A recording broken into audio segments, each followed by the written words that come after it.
Bienvenue sur la chaîne YouTube de l'agence no-code Moondev. Tu as une idée d'application en tête mais tu ne sais pas coder, pourtant tu penses qu'elle pourrait cartonner et tu n'as pas le temps d'attendre ton CTO. Cette chaîne YouTube est faite pour toi. On va voir ensemble plein de tutos pour apprendre à utiliser des outils no-code très réputés et lancer ton projet en un rien de temps. Aujourd'hui, on va voir ensemble le fonctionnement de Bubble, un super outil qui va te permettre en un rien de temps de concrétiser ton projet. C'est parti.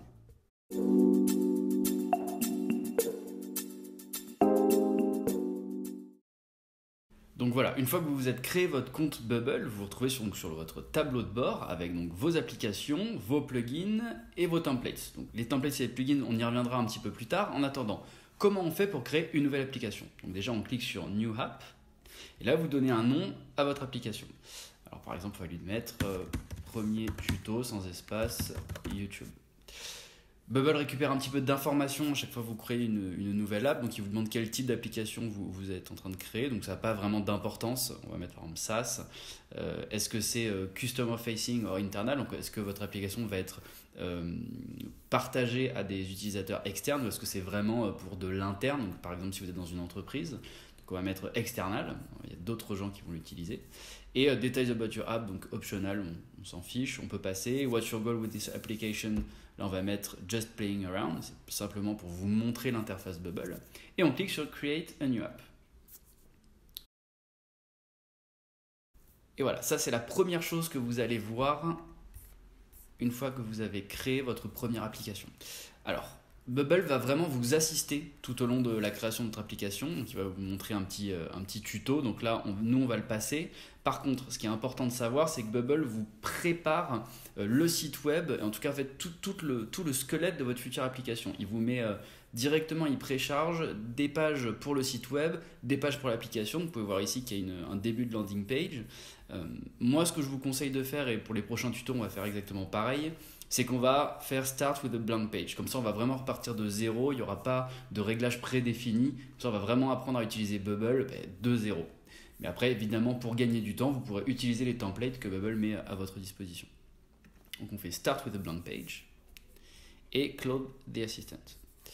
Voilà. Et donc, ça, c'est la vue par défaut de Bubble. Donc, comment cette vue se construit? On a déjà tout en haut à gauche les pages.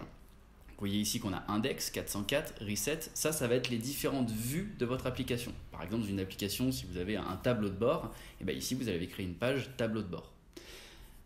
Vous avez également des templates qu'on appelle des reusable elements, donc qui vont être réutilisables sur l'ensemble des pages. Donc vous voyez que Bubble vous en propose déjà des prédéfinis, le footer, le sign-up plugin pop-up qui est extrêmement utile puisque vous allez pouvoir directement créer des modules de connexion sur votre application, quelque chose qui normalement prend un petit peu de temps en développement normal. Vous avez au centre de la page, eh bien, là où vous allez placer vos éléments, donc c'est vraiment la page, donc pour l'instant elle est vide. Et ensuite, on a le menu.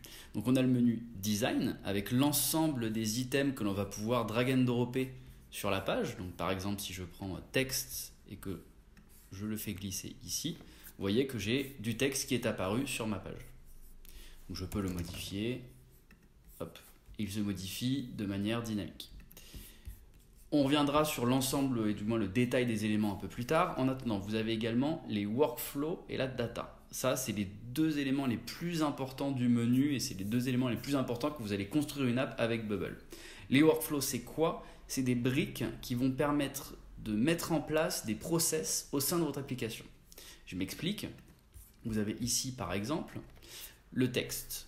Donc, on va même prendre autre chose. On va mettre, hop, ceci est un bouton. D'accord. On va lui mettre une majuscule. Et en dessous, on va cliquer sur bouton. Hop, on ajoute un bouton ici. Et par exemple, on va mettre, je sais pas, cliquer ici. Voilà.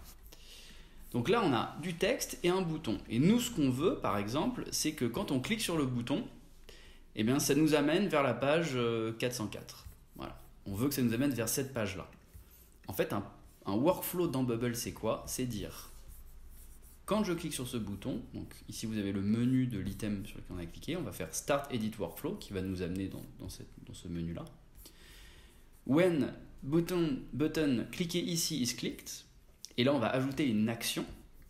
Qu'est-ce qui se passe quand on clique sur le bouton? Et donc nous on a dit, on veut que le navigateur nous redirige vers la page 404. Donc on va faire Navigation, Go to Page, Destination 404.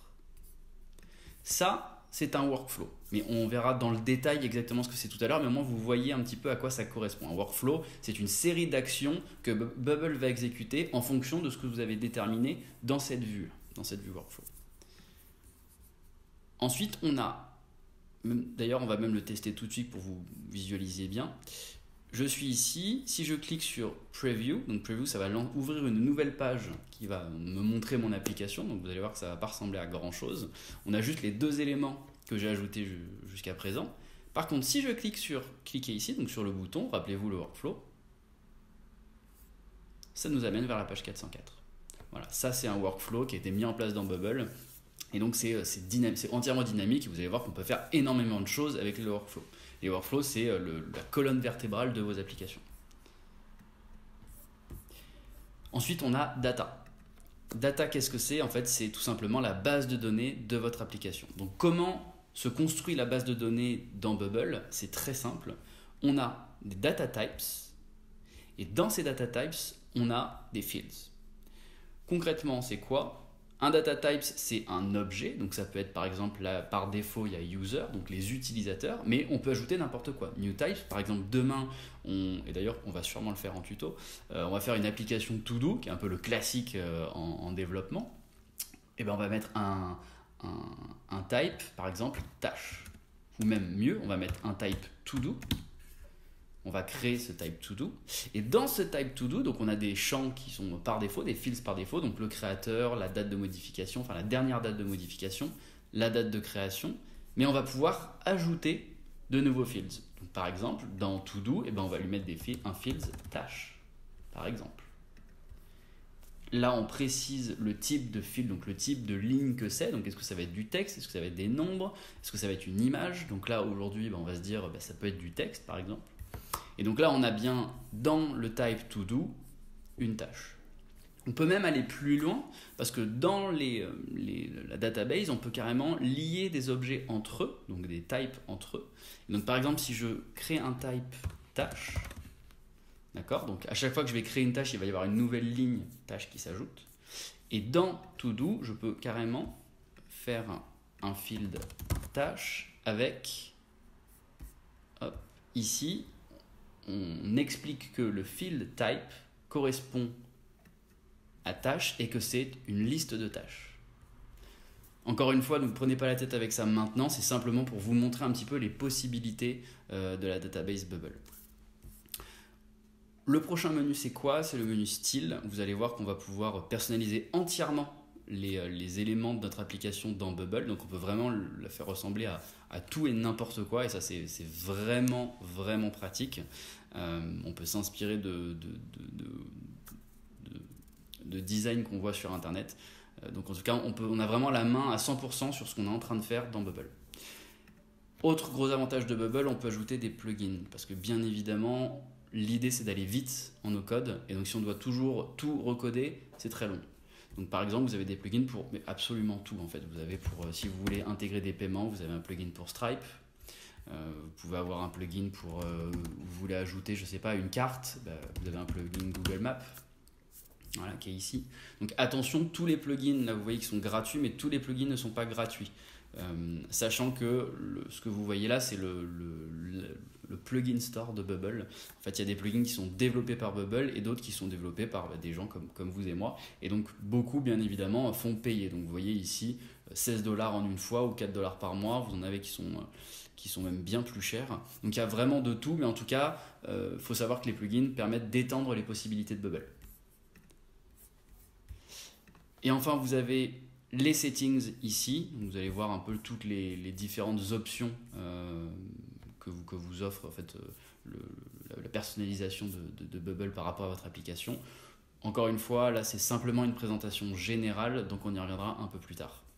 Mais vous voyez que vous pouvez paramétrer différents en tout cas, paramètres SEO, les différentes API, vous pouvez carrément créer des sous-applications, mais ce sera pour plus tard.